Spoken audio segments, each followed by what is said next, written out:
নমস্কার বন্ধুরা, রমা কুকিংয়ে সবাইকে স্বাগত জানাই। আজকে চলে এসেছি দই চিকেনের রেসিপি নিয়ে।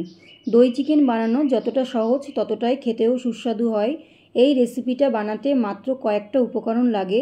কোনো স্পেশাল দিনে এই দই চিকেন রেসিপিটা সহজেই আপনারা বানাতে পারেন। এটা ফ্রাইড রাইস, পোলাও, বিরিয়ানি অনেক কিছুর সাথেই পরিবেশন করতে পারেন। রেসিপিটা একবার অবশ্যই ট্রাই করবেন। তাহলে চলুন কথা না বাড়িয়ে সহজ পদ্ধতিতে বানানো দই চিকেন রেসিপিটা দেখে নেওয়া যাক। এখানে 500 গ্রাম চিকেন আছে।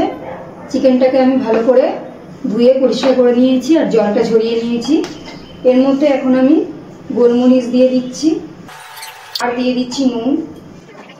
গোলমরিচ আর নুন দিয়ে ভালো করে চিকেনটাকে মাখিয়ে নেব। ভালো মাখিয়ে নিয়েছি। এটা আমি 10 মিনিট রেখে দেবো এরকমই। গ্যাসটা অন করে দিয়েছি আর একটা কড়াই বসিয়ে দিয়েছি। এখানে আমি 1 চামচ মতো জিরে নিয়ে নিয়েছি। জিরের একটু শুকনো খোলা একটু ভেজে নেব। জিরেটা ভাজা হয়ে গেছে, জিরেটা এবার তুলে রাখছি। কড়াইয়ে দিয়ে দিচ্ছি সাদা তেল। তেলটা গরম হয়ে গেছে। এই তেলে আমি এই চিকেনগুলো ভেজে নেব। চিকেনগুলো একটু উল্টে পাল্টে ভেজে নিচ্ছি। গ্যাসের ফ্লেমটা হাইতে রেখে আমি চিকেনগুলো ভেজে নিয়েছি। এবার তুলে নিচ্ছি। একইভাবে বাকি চিকেনগুলো ভেজে নিচ্ছি।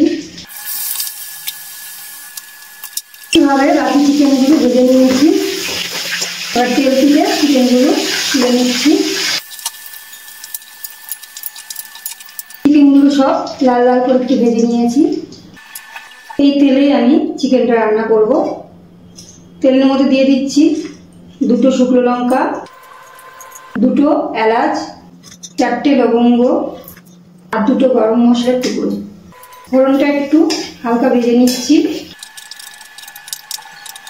ফোড়নটা ভাজা হয়ে গেছে।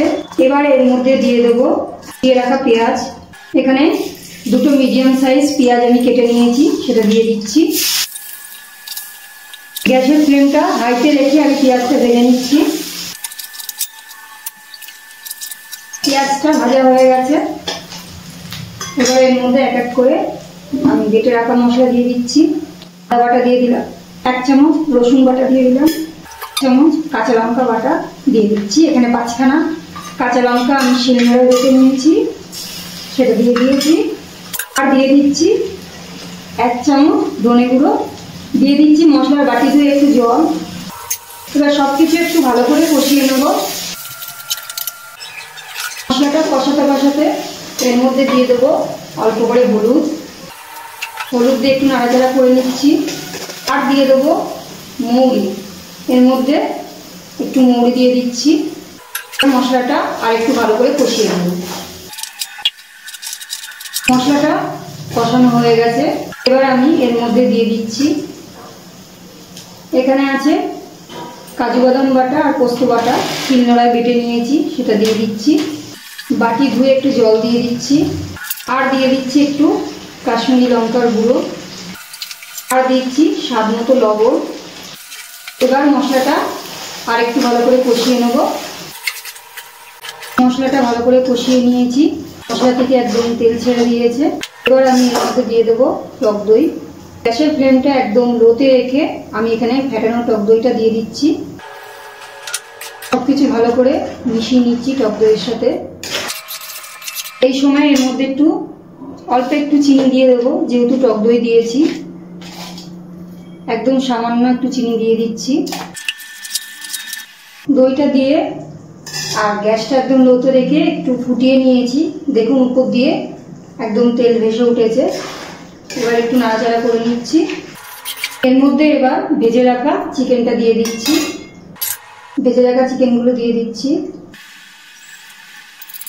সবকিছু একটু ভালো করে মিশিয়ে নিচ্ছি চিকেনের সাথে।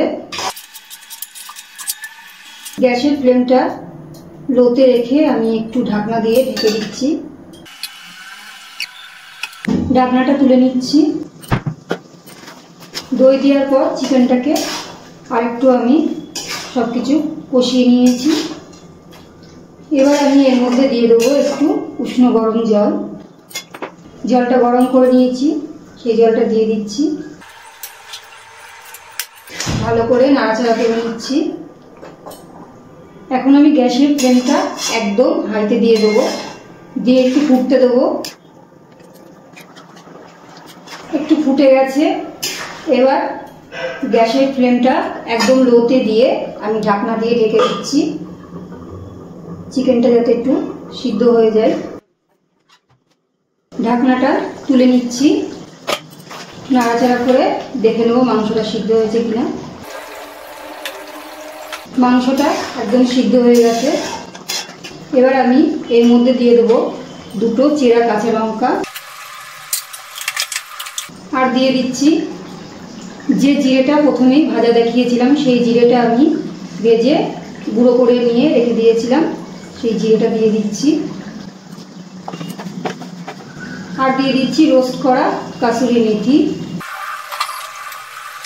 আর দিচ্ছি গরম মশলার গুঁড়ো, দিয়ে দিচ্ছি অল্প করে ঘি।